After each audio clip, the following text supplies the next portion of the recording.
우리에게 주시는 하나님 말씀은 민수기 4장 21절에서 33절 말씀입니다. 여호와께서 또 모세에게 말씀하여 이르시되 게르손 자손도 그 조상의 가문과 종족에 따라 계수하되 30세 이상으로 50세까지 회막에서 복무하고 봉사할 모든 자를 계수하라. 게르손 종족의 할 일과 맬 것은 이러하니 곧 그들이 성막의 휘장들과 회막과 그 덮개와 그 위에 해달의 가죽 덮개와 회막 휘장문을 매며 뜰의 휘장과 성막과 제단 사방에 있는 뜰의 휘장문과 그 줄들과 그것에 사용하는 모든 기구를 매며 이 모든 것을 이렇게 맡아 처리할 것이라. 게르손 자손은 그들의 모든 일, 곧 맬 것과 처리할 것을 아론과 그의 아들들의 명령대로 할 것이니 너희는 그들이 맬 짐을 그들에게 맡길 것이니라. 게르손 자손의 종족들이 회막에서 할 일은 이러하며 그들의 직무는 제사장 아론의 아들 이다말이 감독할지니라. 너는 므라리 자손도 그 조상의 가문과 종족에 따라 계수하되 30세부터 50세까지 회막에서 복무하고 봉사할 모든 자를 계수하라. 그들이 직무를 따라 회막에서 할 모든 일, 곧 그 맬 것은 이러하니 곧 장막의 널판들과 그 띠들과 그 기둥들과 그 받침들과 뜰 둘레의 기둥들과 그 받침들과 그 말뚝들과 그 줄들과 그 모든 기구들과 그것에 쓰는 모든 것이라. 너희는 그들이 맡아 맬 모든 기구의 품목을 지정하라. 이는 제사장 아론의 아들 이다말의 수하에 있을 므라리 자손의 종족들이 그 모든 직무대로 회막에서 행할 일이니라.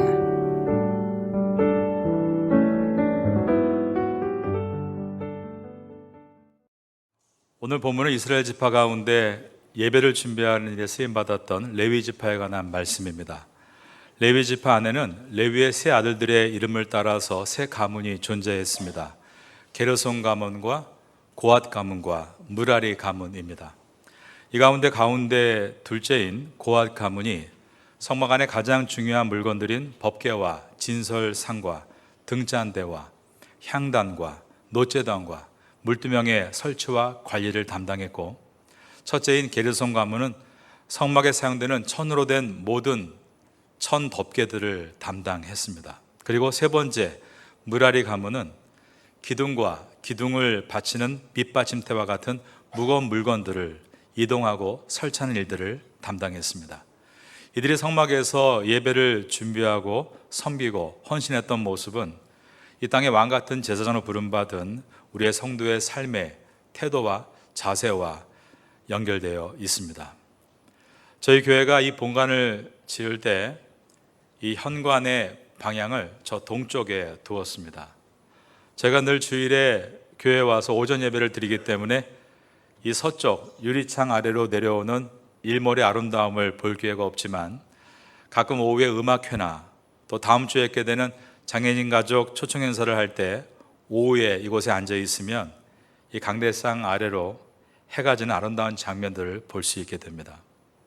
교회를 지을 때 성막을 생각해서 지었기 때문에 본당의 입구를 성막과 똑같이 동쪽을 향해 문을 낸 것입니다. 그래서 이 건물을 보면서 성막을 묵상할 수 있도록 해 놓았습니다. 본당이 성소이고 이 창문 너머를 지성소라고 생각을 하고 지었습니다. 저희는 지붕이 있지만 광야에 세워졌던 성막은 지붕이 없었고 4개의 덮개로 이루어져 덮여 있었습니다. 성막의 덮개는 그 4개의 덮개를 안쪽부터 제1덮개, 제2덮개, 제3덮개, 그리고 제4덮개라고 불렀습니다.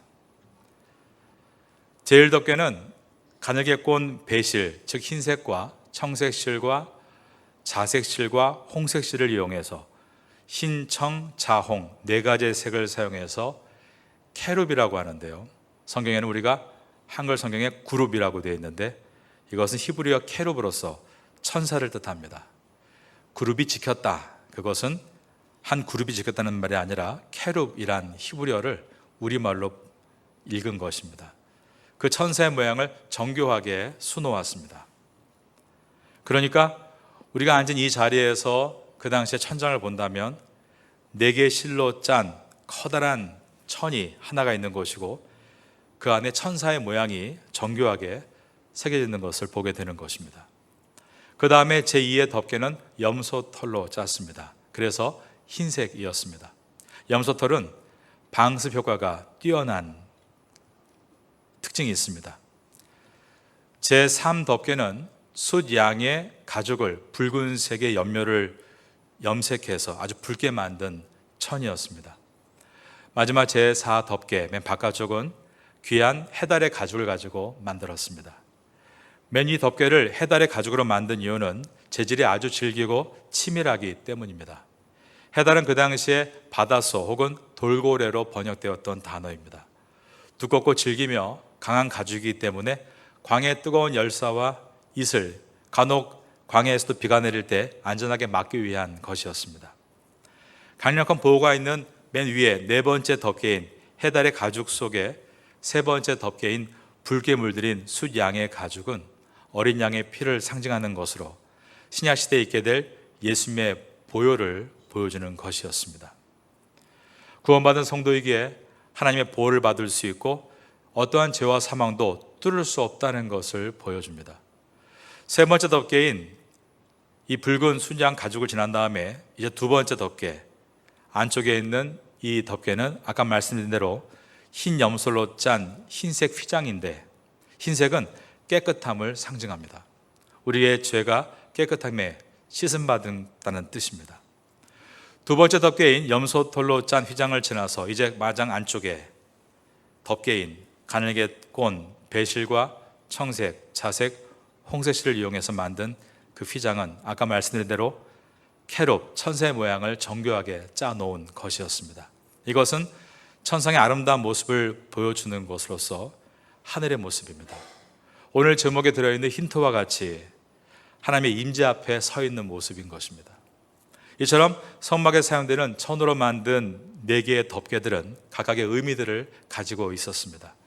성막 전체를 제1덮개, 그 다음에 제2덮개, 제3덮개, 제4덮개라고 덮는다라고 했는데 1덮개부터 차곡차곡 덮는 것이기 때문에 가장 위에 있는 4번째 제4덮개가 위에 있습니다. 말씀드린 대로 뜨거운 태양과 모래폭풍과 간혹 일어나는 비로 인해서 보호를 받을 수 있도록 질기고 치밀한 해달의 가죽으로 만들라고 하셨습니다. 이처럼 성막은 무려 4개의 덮개로 안전하게 덮여 있었던 것입니다. 그러면 이 목적이 하나님을 안전하게 보호하기 위해서인가? 그렇지는 않습니다. 하나님은 모세에게 말씀하시기를 I am who I am, 나는 스스로 있는 자다라고 하시며 하나님은 애굽에 10가지의 재앙을 내리시고 이스라엘 백성을 구원해내시는 능력의 하나님이셨고 홍해 바닷물을 양 옆에 벽이 되게 하시고 이스라엘 백성들을 마를 땅을 지나듯이 도하게 하신 전능하신 하나님이셨으며 뜨거운 광야에서 화상의 위험에서 보호하시기 위해 하루 내내 구름의 기둥으로 그늘을 덮어주시고 물 없는 광야에서는 목마름으로 고통당하지 않도록 단단한 바위 즉 반석에서 물을 솟게 하신 보호의 하나님이셨습니다. 이처럼 하나님은 누군가에게 보호를 받으실 만큼 약한 분이 아니시라는 것입니다. 그러기에 성막을 안전하게 덮는 것은 그 4개의 덮개는 성도를 그만큼 안전하게 보호하신다는 것을 보여주는 상징적인 의미였습니다. 성도의 모습은 아무리 광야 같은 이 세상을 살아갈 때 뜨거운 태양과 고난의 모래폭풍과 비바람을 만난다 할지라도 하나님의 강력한 보호가 함께 하심을 메모리얼, 기억하라는 메시지가 성막을 덮은 이 4개의 덮개에 들어있는 것입니다. 우리가 이 땅에서 보호를 받을 수 있는 이유는 하나님의 구원이 우리를 지금도 덮고 있기 때문입니다. 강력한 보호가 있는 4번째 덮개인 해달의 가죽 속에 3번째 덮개인 붉게 물들인 숫양의 가죽은 예수님의 보혈을 상징한다 말씀드렸습니다. 구원받은 성도에게 하나님의 구원을 받았으므로 보호를 받을 수 있고 죄와 사망도 뚫을 수 없는 것입니다. 3번째 덮개인 붉은 숫양의 가죽을 지나서 그 안쪽에 두 번째 덮개인 염소털로 짠 흰 휘장은 깨끗함을 상징합니다. 우리가 죄사함을 받아서 깨끗하게 씻음 받았다라는 뜻입니다. 또한 성도의 이제 목표는 계속해서 깨끗함을 추구해야 한다는 것을 보여주고 있습니다. 성도의 목적은 해피네스, 행복이 아니라 홀리네스, 거룩인 것을 잊지 말라라는 말씀입니다. 성도는 거룩할 때만이 행복해질 수 있는 것을 경험하는 사람들이기 때문입니다.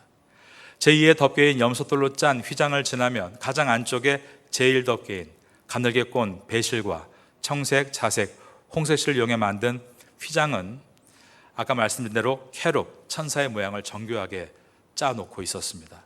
이것은 천상의 아름다운 모습, 하나님의 모습입니다. 즉 그분 앞에 임재 있는 모습을 보여주고 있는 것입니다. 여러분, 오늘 예배를 통해서 여러분 모두가 여러분 심령 속에 주님의 임재를 얻게 되시기를 예수님의 이름으로 축원합니다. 이처럼 우리가 성막을 보호하는 것이 아니라 성막이 우리를 보호해 주고 있는 것입니다. 우리가 주일날 예배를 드릴 때 이런 표현을 합니다. 주일을 지킨다. 하지만 우리가 주일을 지키는 것이 아니라 주일이 우리를 지켜주고 있는 것입니다. 우리가 주일 성수를 함으로 인해서 나의 믿음이 회복되고 세상을 세속의 눈으로 바라보지 않고 믿음의 눈으로 바라볼 수 있게 되기 때문입니다. 성막의 지붕은 커다란 4개의 덮개로 되어 있었고 모든 벽들도 이런 벽이 아니라 다 커다란 천들로 되어 있었습니다. 이 엄청난 많은 모든 천들을 운반하는 가문이 게르손 가문이었습니다. 오늘 본문 가운데 민수기 4장 24절부터 26절을 보겠습니다. 24절입니다. 게르손 종족의 할 일과 맬 것은 이러하니 곧 그들이 성막의 휘장들과 회막과 그 덮개와 그 위에 해달의 가죽 덮개와 회막 휘장문을 매며 뜰의 휘장과 성막과 제단 사방에 있는 뜰의 휘장문과 그 줄들과 그것에 사용하는 모든 기구를 매며 이 모든 것을 이렇게 맡아 처리할 것이라. 25절에 게르손 자손들이 성막의 휘장들과 회막과 그 덮개와 그 위에 해달의 가죽 덮개를 메었다라고 되어 있습니다. 그런데 그 다음 보니까 회막 휘장문을 맸다라고도 또 되어 있습니다. 그 당시에 성막의 문은 오늘날과 같이 나무로 짠 문이나 쇠로 만든 문이 아니라 모두가 두꺼운 천으로 걸쳐 놓은 커튼이었습니다. 이 두꺼운 커튼을 우리 성경은 휘장이라고 번역을 한 것입니다. 우리가 본당에 들어올 때 유리문을 통과해 들어오는데요, 그 당시에는 휘장, 즉 커튼을 열고 들어오는 것이었습니다. 그런데 이 휘장이 세련된 커튼처럼 줄을 당기면 차르르 반이 갈라지는 그런 커튼이 아니라 지금처럼 방직 기술, 즉 실을 뽑는 방직과 천을 짜는 직조 기술이 약했기 때문에 굉장히 무겁고 두꺼웠습니다. 그리고 한 통으로 짠 커튼이었기 때문에 들어오기 위해서는 저 모서리 끝에 가서 이렇게 힘껏 밀치고 제치고 들어와야 했습니다. 이처럼 성소 안으로 쉽게 들어오지를 못했는데 그 당시에는 두려운 마음에 쉽게 들어오려고 하는 사람도 없었습니다. 오직 지정된 제사장 몇 명만이 이 성소 안에, 예배당 안에 들어올 수 있었습니다. 본관 현관에는 이제 들어온 다음에 이 앞쪽에 한 번에 더 휘장이 있었고 그 휘장을 중심으로 이 바깥쪽을 성소라고 부르고 휘장의 안쪽을 지성소라고 불렀는데 지성소의 뜻은 지극히 거룩한 성소라는 뜻이었습니다. 이 지성소는 제사장들 중에서도 오직 대제사장으로 임명된 한 사람만이 1년에 딱 한 번 그곳에 들어가 법궤의 뚜껑에 어린 양의 희생의 풀을 뿌림으로 지난 1년 동안 지은 이스라엘 전체의 죄를 용서함 받고 이스라엘 민족은 다시 새해를 시작할 수가 있었습니다. 인간이 1년 동안 이 예배를 준비하고 하나님께서 1년에 단 하루만 지성소로 들어오게 하신 이유는 하나님께서 인색하셔서가 아니라 하나님의 거룩함을 죄악된 인간이 감당할 수 없기 때문이었습니다. 그래서 어린 양을 잡아 죽인 피, 인간의 죄를 대속하는 그 대속의 피를 준비해 들어가서 하나님의 임재가 있을 법궤 뚜껑에 먼저 부어드린 것입니다. 이 예식은 장차 있을 예수님의 십자가를 상징하고 있습니다. 예수님은 세상의 죄를 지고 하는 하나님의 어린 양으로 이 땅에 오셔서 희생 제물이 되시기 위해 십자가 위에 달리셨습니다. 십자가에서 하신 주님의 7가지의 말씀을 가상칠언이라고 하는데 그 중에 다 이루었다라는 말씀이 있습니다. 인간을 대신한 희생 제물로 이 땅에 오셔서 하나님의 사랑을 온전히 다 보여주시고 십자가 위에서 피 흘려 죽으심으로 구원을 완성하셨다라는 뜻이었습니다. 그리고 운명하셨는데 바로 그때였습니다. 골고다에서부터 예루살렘 도시로 지진이 타고 들어갔고 땅이 터지면서 그 지진의 파장이 예루살렘 성전을 향하게 되는데 그 순간 예루살렘 성전 안에 있던 그 앞에 있던 두꺼운 휘장이 둘로 찢어진 것입니다. 이 내용이 마태복음 27장 50절과 51절에 기록되어 있습니다. 예수께서 다시 크게 소리 지르시고 영원히 떠나가시니라. 이에 성소 휘장이 위로부터 아래까지 찢어져 둘이 되고 땅이 진동하며 바위가 터지고 라고 되어 있습니다. 여러분께서 이 본당 앞을 보시면 양편으로 커튼이 갈라져 있습니다. 어떤 분은 이 커튼을 좀 더 연장해서 이 앞을 다 치자고 하시는데 이것은 기능을 위해서 만든 것이 아니라 갈라진 휘장을 표현하기 위해 붙여놓은 것입니다. 앞을 다 막고 있던 휘장이 예수님의 십자가로 둘로 잘려나간 것을 표현한 것입니다. 지성소의 폭은 10규빗, 그러니까 4m가 조금 넘었습니다. 이것을 본따서 이 유리창의 폭을 4m로 제작을 했습니다. 4m로 된 하나님의 임재가 있는 지성소로 들어가는 곳을 유리로 붙였고 그 가운데 십자가를 세웠습니다. 오직 예수님의 십자가의 은혜로만이 우리가 하나님의 임재 속으로 들어갈 수 있다는 것을 표현하기 위해서였습니다. 이처럼 구약에 나타나고 있는 성막의 구조물은 모두가 예수님의 희생을 상징합니다. 휘장을 지신 이유는 하나님이 너무나 거룩한 분이시기 때문에 인간된 죄악의 인간이 죽을까 봐 쳐놓으신 것이었습니다. 그 휘장을 지나서 하나님의 임재 앞에 들어갈 수 있는 방법은 오직 어린 양의 피를 들고 들어가는 것인데 예수님께서 십자가 위에서 세상의 모든 죄를 지신 어린 양으로 죽으심으로 그 희생의 피를 의지하여 하나님 앞에 나아가는 자는 힘차게 갈라진 휘장을 지나 그분의 임재 속으로 들어갈 수 있게 된 것입니다. 하나님께서 오늘 이 예배에 오늘 제목과 같이 이러한 임재를 주신 이유는 오직 십자가의 은혜인 줄로 믿습니다. 이때 우리가 가져야 될 중요한 태도가 있는데 바로 정직함입니다. 여러분, 예배당에 나와 앉아 있으면서까지 거짓된 모습으로 앉아 계시지 마십시오. 자기를 변호하기 위해 거짓말하지 마십시오. 함께 모인 성도들에게도 거짓말하지 마십시오.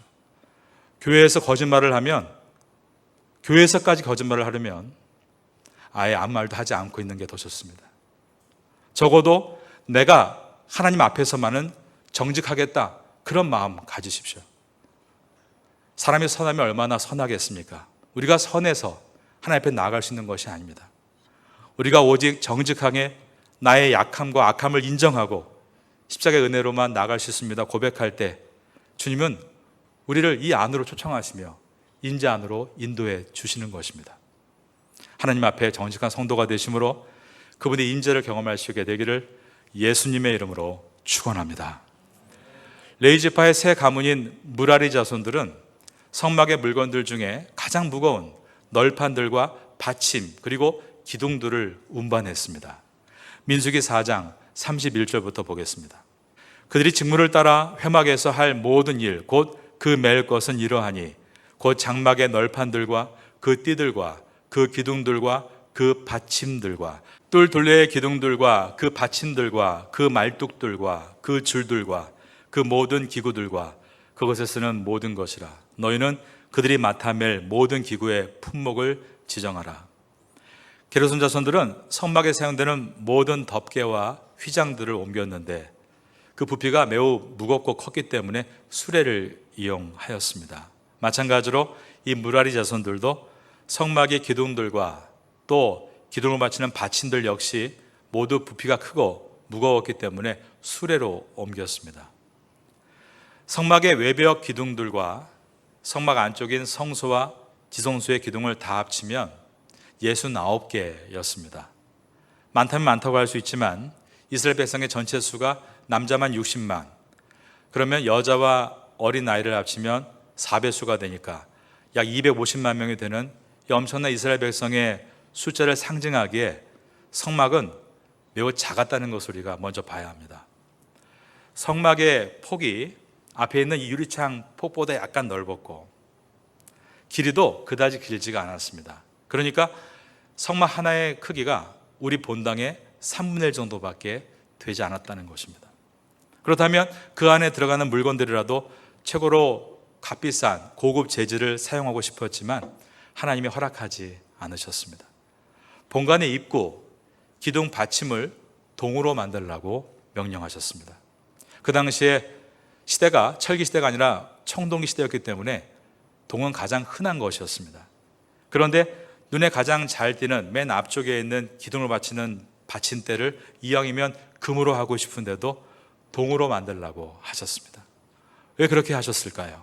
그것은 인간의 눈은 조금만 방심하면 본질을 보지 않고 겉만 보기 때문입니다. 하나님은 성막의 모든 재료들도 아카시아 나무를 사용하라고 말씀하셨습니다. 가장 좋은 나무가 우리 태국에서는 마이사앗이라고 하죠. 티크나무가 있는데 중동에도 이에 못지않은 백향목이 있었습니다. 그런데 하나님은 그 작은 성막을 지으면서도 가장 최상품인 백향목을 사용하라고 하지 않으시고 모두가 아카시아 나무로 만들고 금으로 입히라고 하셨습니다. 아카시아 나무는 레바논의 백향목처럼 훌륭한 나무가 결코 아닙니다. 그 대신에 아카시아 나무는 무척 가벼운 나무입니다. 그리고 단단하고 잘 썩지 않는 나무였습니다. 거기에 금을 입히라고 하신 것은 들고 다니게 가볍게 하시기 위해서였습니다. 저 하나님께서는 어떤 목적을 가지고 이렇게 지시하신 것이었습니다. 금을 입히게 하신 것도 결국 살치를 위해서가 아니었습니다. 금의 특성이 다른 모든 재료보다 오직 한 가지 성분을 유지하고 변하지 않는다는 특성 때문에 변하지 않는 하나님, 변하지 않아야 될 성도를 상징하기 위해서 금을 입히라고 하신 것뿐입니다. 저희 교회는 금을 입힌 곳은 한 군데도 없습니다. 또 어디에 금이 있나 긁어보지 마시고. 하지만 대부분 흰색과 파랑색과 빨강색으로 도색을 해놓았는데 그것은 성막에 사용하는 색을 표현하기 위해서였습니다. 건물의 모양은 창고의 형식을 가지고 있습니다. 처음에 교회 본관만 세워지고 나서 아직 십자가 탑이 없을 때 인터넷으로 물건을 주문하면 그렇게 우리 인터넷 배송하는 분들이 교회를 찾지 못하고 여기를 빙글빙글 도는 겁니다. 그때 창고라고 하면 바로 갖다 줍니다. 창고가 태국말로 꼬당인데요. 꼬당 그러면 저희 교회가 꼬당인 줄 알고 창고인 줄 알고 갖다 줬던 것입니다. 저희 교회가 창고를 닮아 있습니다. 그 이유가 저희 교회의 대부분의 성도님들의 일터는 쇼핑센터나 공장이나 할 것 없이 이러한 모습을 가지고 있습니다. 그러기에 지역 교회의 모습은 그 지역에 살고 있는 교인들의 직업군과 다르지 않아야 되기 때문에 이렇게 지었습니다. 저희 교회 모습이 여러분의 일터와 이간되지 않게 되므로 여러분의 일터 역시 하나님의 성막인 것을 기억할 수 있도록 하기 위해서였습니다. 교회는 화려한 곳이 아니라 깨끗한 곳이 되어야 한다는 마음으로 항상 더러워진 곳이 있으면 더러워진 흰색을 다시 새 흰색으로 도색하며 교회를 늘 유지하고 보수해 나아가고 있습니다. 하나님은 크고 화려한 공간을 원하시는 것이 아니라 거룩한 공간을 원하고 계십니다. 이스라엘 백성들이 모세가 시내산에서 이 하나님의 성막의 양식을 받고 있는 동안 기다리지 못하고 자기들의 모든 금을 녹여서 화려한 황금 송아지를 만들었던 일이 있습니다. 그리고 그것을 하나님이라고 부른 것입니다. 하나님은 우리 마음대로 우리 황금 송아지를 만들어 놓고 하나님이라고 말하는 것을 결코 기뻐하지 않으십니다. 하나님 말씀을 따라 내가 온전한 움직이는 성전으로 서서 이 태국 땅에서 계속 가기를 원하십니다. 여러분, 우리가 정착하고 안정되는 것은 하나님의 뜻이 아닙니다. 하나님이 광야에 우리를 부르신 이유는 전진하기 위해서이지 머물기 위해서가 아니기 때문입니다. 그 뜻을 늘 이 건물을 보며 기억하시고 우리 10년 가운데 다시 움직이는 교회가 되어 태국에서 귀하게 쓰임받는 성도가 될 수 있기를 예수님의 이름으로 축원합니다. 4장 30절을 보겠습니다.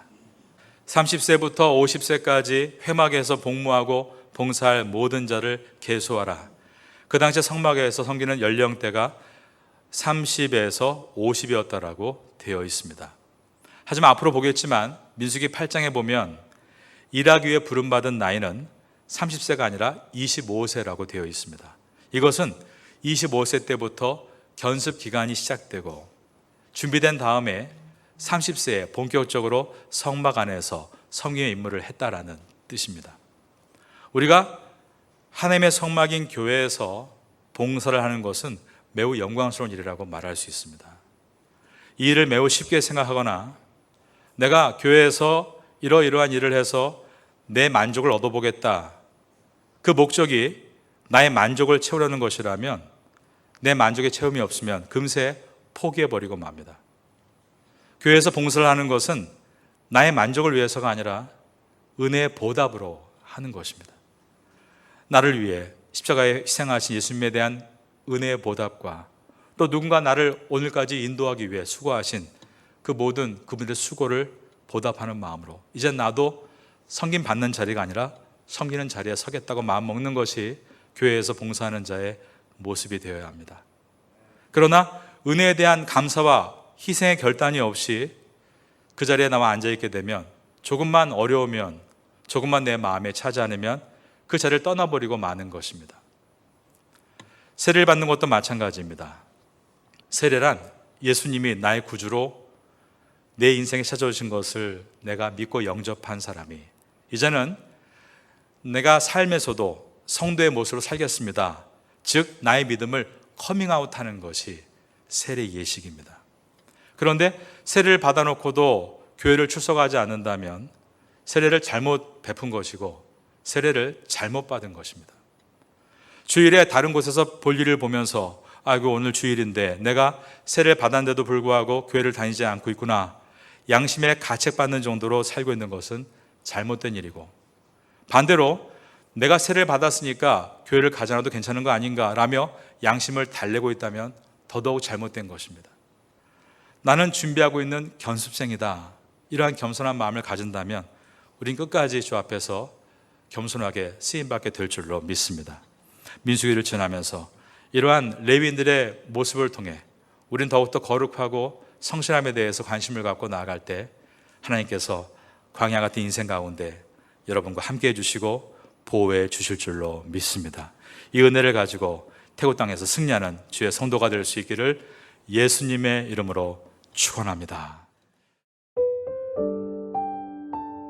샬롬 3월 기도 제목입니다. 지금은 함께 기도하는 시간입니다. 3월의 공동 기도 제목은 첫째, 말씀과 기도의 자리에 서게 하소서. 둘째, 사랑과 섬김의 자리에 서게 하소서. 셋째, 사순절 주간 사경회를 잘 준비하게 하소서. 넷째, 부활 주일 세례 예식을 잘 준비하게 하소서. 말씀을 붙잡고 기도하는 귀한 시간 되시기를 소망합니다.